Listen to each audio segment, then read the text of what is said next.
तो यार बीसीसीआई ने फाइनली अपनी एनुअल प्लेयर रिटेंशन अनाउंस कर दी है और भाई जिसने पूरा मार्केट गरम गरम कर दिया है भाई। और इस गरम मार्केट की एक ही वजह है कि ईशान किशन और श्रेयस अय्यर को लाते चल गई हैं, लात मार के बाहर कर दिया है।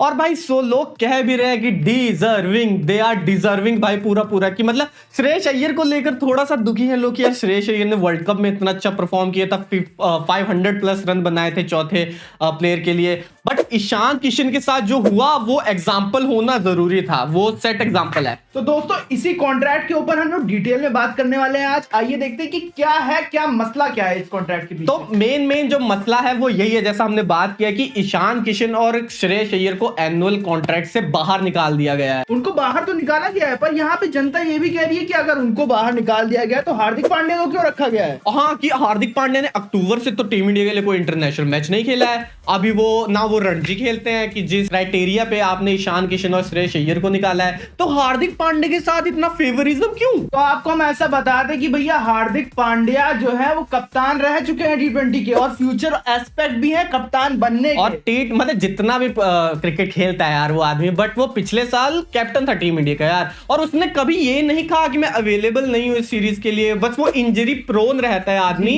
तो इस रीजन की वजह से वो अभी भी मतलब ग्रेड ए में है। वो अभी भी इसलिए बचा है कि वो कभी कभी मना नहीं करता है किसी सीरीज को खेलने के लिए। हम इस पे डिबेट कर सकते हैं कि वो ग्रेड ए में नहीं होना चाहिए या बी में होना चाहिए, वो डिबेट अलग है, बट उनको कॉन्ट्रैक्ट में मिलना ये मुझे नहीं लगता कि ये जायज बात है। But I think grade A में होना चाहिए कि वो भाई कुछ भी बोलो, कितनी गाली दे लो इस इंसान को, बट T20 में अगला फ्यूचर कैप्टन वही है, वो वाइस कैप्टन है। T20 में जय शाह ने सीधा कह दिया कि T20 में एज अ वाइस कैप्टन वो खेलेगा। तो ये तो कहीं मतलब किसी तरीके से जायज नहीं कि आपका वॉइस कैप्टन टीम इंडिया का ग्रेड सी में या बी में खेले, ग्रेड ए में है वो ठीक है। और मेन मुद्दा बीसीसीआई ने क्यों इन लोग को हटाया, वो इसलिए हटाया है कि भाई इन लोग से बोला गया था तुम रणजी या डोमेस्टिक खेलो जाके, पर इन लोगों ने सामने से आके मना किया। और हार्दिक पांड्या का ये भी है ना कि हार्दिक पांड्या ने कह रखा है कि मैं रेड बॉल क्रिकेट नहीं खेलता हूं भाई, क्योंकि मेरा शरीर अलाउ नहीं करता है मुझे। मैं जब अच्छा व्हाइट बॉल में करने लग जाऊंगा और मुझे लगेगा मेरा शरीर अलाउ कर रहा है तो मैं जाके रणजी मैच खेलूंगा। और जब बड़ौदा के लिए वो रणजी खेलते, और जब बड़ौदा के लिए रणजी मैच हो रहे थे तब वो इंजर्ड थे रणजी के लिए। तो हालांकि देखा जाए वो यार अगर वो ऑलराउंडर की तरह उनको खिलाया जा रहा, वो बॉलिंग नहीं करा पा रहे हैं। हालांकि मैं इस पे नहीं जा रहा हूँ कि हार्दिक पांड्या को इतना क्वेश्चन क्यों मिल रहा है, ऑब्वियस सी बात है, बहुत सारे रीजन होते हैं। और कप्तान है वो यार, कप्तान की एक अलग वैल्यू होती है नॉर्मल प्लेयर से, तो ये भी एक बात है। और एग्जाम्पल जो सेट किया जाता है वो कप्तान पे तो सेट किया नहीं जाता है, तो ये भी बात है। और ये अच्छा डिसीजन है बीसीसीआई का कि भाई सबको सबक मिलेगा, यहाँ पे हार्दिक पांड्या को भी सबक मिलेगा। हार्दिक पांड्या को भी है भाई कि तुमको खेलना है। अब जो मतलब जितने भी विजय हजारी ट्रॉफी आती हैं, शहीद मुश्ताक अली ट्रॉफी जो व्हाइट बॉल के हैं, वो तुमको खेलने पड़ेंगे। जब तुम अगर तुमको देखो रेड बॉल क्रिकेट नहीं खेलना है, तुमको रणजी नहीं खेलना है, पर तुमको ये ट्रॉफीज खेलनी पड़ेंगी जब तुम इंटरनेशनल नहीं खेल रहे हो। और ईशान किशन बेटा, हमने तुमको बार बार समझाया था कि हार्दिक पांड्या के साथ मत रहो भाई, तुम्हारे एल लग जाएंगे। और लग गया भाई, शुभमन गिल को 2 चपेट पड़े राहुल द्रविड़ से तो वो लाइन पर आ गया भाई। हिस्ट्री बहुत पुरानी, केएल राहुल भी एक बार घूमे थे हार्दिक पांड्या के साथ। हार्दिक पांड्या उधर चले गए थे, केएल राहुल इधर आ गए थे। तो कम रहो। और मतलब सीधी बात ये, और मुझे लगता है बीसीसीआई को बहुत पहले कर देना चाहिए था कि भाई स्ट्रिक्टनेस।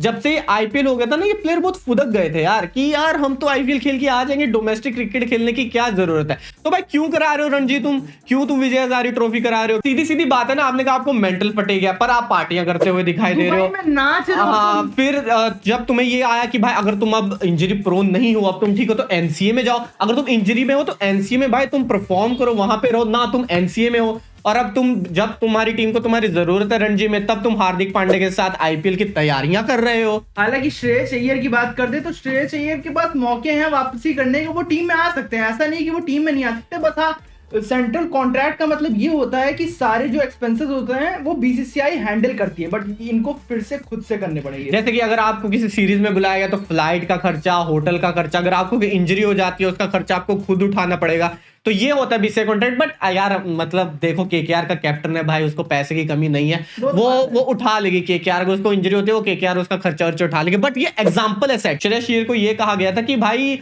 तुम अपना ये अगर तुम टेस्ट नहीं खेल रहे हो तो तुम जाओ यार रणजी खेलो। तो उसमें उसने कहा कि मैं भाई इंजर्ड हूं। फिर एनसीए ने कहा कि भाई इनको कोई इंजरी नहीं है, ये खेल सकते हैं रणजी। बट तुम रणजी ना खेलकर तुम उधर मना कर रहे हो और तुम आईपीएल के उधर ट्रेनिंग सेशन में पहुंच गए हो केकेआर के लिए। जो कि जाहिर सी बात है यार, कोई डिसिप्लिन होते हैं बीसीसीआई के, टीम बोर्ड है जो अपना चीजें रखती है प्लेयर्स के सामने, और अगर आप वो नहीं फॉलो करेंगे तो उसका परिणाम आपको भुगतना ही पड़ेगा। आई थिंक यार सीधी सीधी बात ये है ना, जो मैं समझता हूँ कि मतलब ये एग्जांपल सेट करने के लिए जय शाह ने किया है। और श्रेयस अय्यर बहुत काबिल प्लेयर है और आ जाएगा आदमी यार, वो बहुत अच्छा परफॉर्मर है। बट ये एग्जांपल सेट करना, एक अक्ल आना, ये जरूरी था और ये दिया है बीसीसीआई ने। तो अगर भैया कॉन्ट्रैक्ट के ऊपर आ जाए तो ये 4 पार्टों में डिवाइडेड है, A+, A, B और C।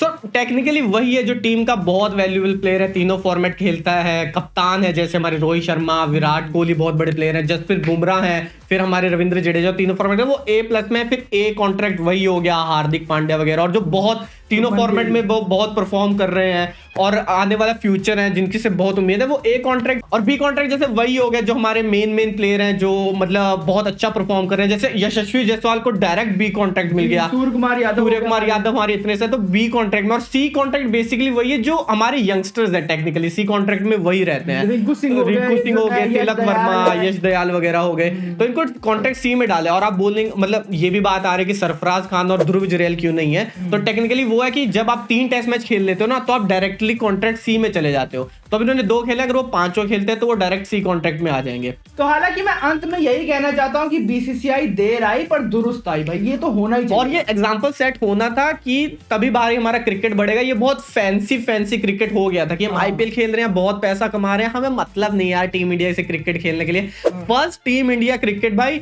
फिर तुम आईपीएल खेलो, तुम कहीं पे खेलो, हमको कोई मतलब नहीं है। सिंपल सी बात है भैया। इस चीज को लेकर के आपकी क्या राय है, हमें आप कमेंट में बताओ कि ये बीसीसीआई बहुत हार्श थी श्रेयस अय्यर के साथ आके, आपको लगता है बहुत सही किया है, क्या किया ईशान के साथ कैसा किया है? वो तो सही किया है, वो तो मैं सुनूंगा भी नहीं भाई। ईशान किशन को तो वो ट्रीटमेंट मिलनी चाहिए थी। और हार्दिक पांड्या के बारे में भी आपके क्या थॉट है, हमें कमेंट सेक्शन में जरूर दें। तब तक के लिए जय हिंद।